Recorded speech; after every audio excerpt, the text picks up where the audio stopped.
everybody and welcome back to another On The Table. So guys, what we're going to be looking at today? Well, we are going to be looking at some more of my progress with my Necron army. Let the Thousand Toaster March commence.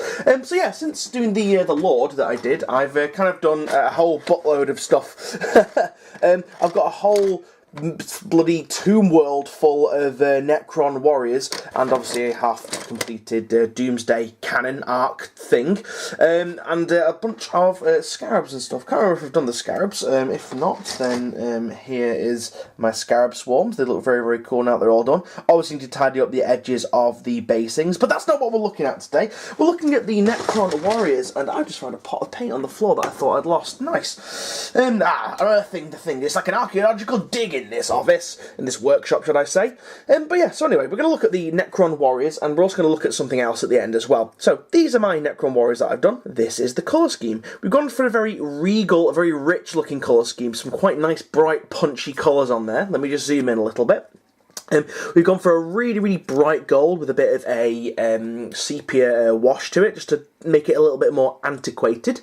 And we've gone for just the basic silver that the Necrons have. And then finally we've got this really juicy metallic blue kind of colour, which is really, really nice to look at. Now, this is probably not a good example. Let me find another guy. One of the things I was really chuffed about with these Necrons, how about this guy here? Yeah, he'll do. It was the way I did the eyes. Now, the eyes, in case anyone was wondering how I got this kind of glowy effect, is basically, I went in there with a very, very fine detail paintbrush, painted the whole eye orbit white, including the inner walls of it, and then what I did, if I got any white that spilled out onto the actual front face of the Necron warrior, I either just wiped it off my thumb or went in there again with some of the metallic blue just to cover it up.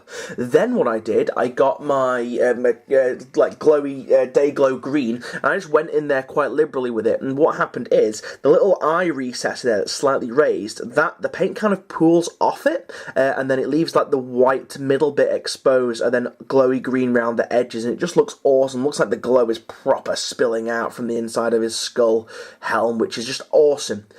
In regards to the assembly of these, really, really easy to assemble, I found.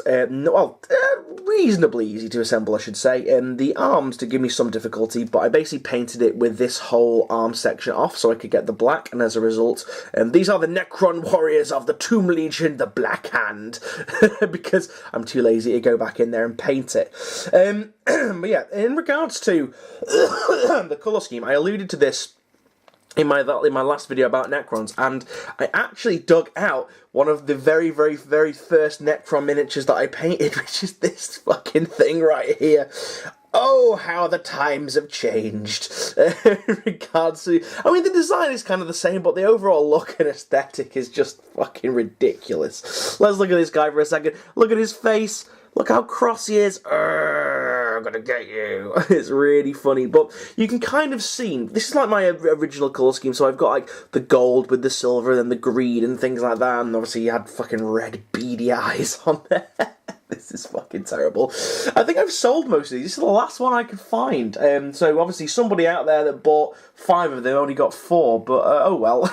It's a nice little blast from the past to look at, but we can just look at how it's just an interesting little insight into how GW have come on. I mean, bear in mind, these were sculpted. These were not 3D renders, unlike these. These were probably 3D renders, and the difference is just remarkable.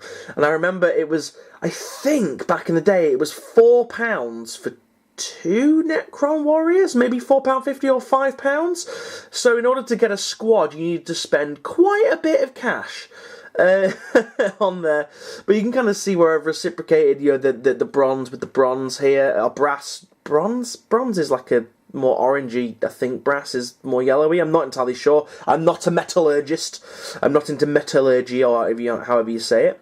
But yeah, so it's a nice little homage to a previous thing. I remember when these things first came out, and they were in the chapter approved, they just freaking kicked ass, because every single turn they could just teleport wherever the hell they wanted, and their guns were ridiculously long range, so it was like a case of, oh, you're getting too close, I'm going to teleport all the way over here, then I'm going to teleport all the way over here next turn, and it was just ridiculous, because you couldn't physically get close to them, and they would just literally just whittle you down as you went.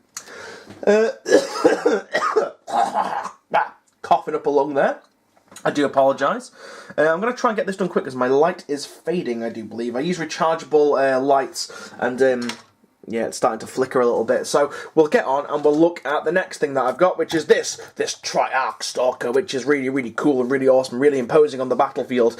Again, re-emphasising and reinforcing the regal feel with lots of really nice metallic blues and metallic golds and things like that. And with lovely little accent points of the little green glowy effects as well. This was actually a bit of a pain in the arse to actually build, mainly because I glued part of it upside down wrong. The whole bit where the legs plug into, in these kind of like half ball joints, it's actually supposed to be the other way around, because there's a bit for this top bit, because I painted this separate with the guy out separate, the spine separate, and each leg separate as well, just so I didn't miss anywhere. Basically, this whole top bit came off, and then obviously the under bit as well. Now the under bit, you see there's like little struts that support it. Now they have little bits that go in on the top, and this bit actually has little slats that go in on the bottom as well. So I think it's just because I tried to rush it a little bit in the build process, because I was going out or something, I can't quite remember. But yeah, it really, really annoyed me because it wouldn't stick, so I had to use loads and loads of glue in order to get it to stick, and through paint, that's a bit of a pain in the arse, really. This thing's really cool. Not only does it have the Necron's only melter weapon, which is like, it's like a sunbeam or something like that, or heat ray or whatever. It's the Necron's only melter weapon. I forgotten what I was going to say. Completely. Oh yes, it has a special rule which basically makes everything, I think, within 6 or 12 inches. I think it's 6. Get an extra +1 ballistic skill, which is awesome. So Necron warriors become ballistic skill 4 or ballistic skill 5. Can't remember. I think it's 4, but it could be 5. I'm not entirely sure. But yeah, guys, really, really cool. I might get another one of these, because I think having these strategically positioned throughout your army might be really, really useful. And I think they also have an invulnerable save, or they generate some kind of force field. Again, I've not got the book next to me, so I'm not entirely sure on that respect. But the next question is, what am I going to be adding next? I've got some heavy firepower coming, and I've got another 10 Necron warriors and a load more scarabs to do. However, I feel like I need some close combat, because they're not going to really last that well if someone gets up close and personal with them. I found a bag of bases that I was looking for a while ago. It's in there. Can you see, guys? Can you see? I've been looking for those bases in there for freaking ages. But anyway, I digress. Yeah, so I don't know if anyone's got any experience with Necrons. Mr. Idic Beer, you are the Necron master. You are the overlord. You are the silent king in regards to Necrons, or anyone really that has Necron knowledge. Can you recommend me a good close combat unit that's going to be really, really cool looking? Mainly just good in rules and stuff, because I need something to protect my Necron Lord and things. But anyway, recommendations I'm happy to take on board. But anyway, guys, that's pretty much it for this episode. I'm not going to do any beauty shots on this episode, because there's not really a character model involved, and I've not really done anything worthy of beauty shots. So anyway, thank you very much for watching. Don't forget to like, favourite and subscribe. Don't forget to hit that little bell next to the subscribe button so you get notified when I upload a new video. And also don't forget to check out the Facebook group where you'll get little sneak peeks as to what I am doing. But anyway, guys, thank you very much for watching. See you now, and goodbye. Don't forget to leave a comment. Goodbye now. Goodbye.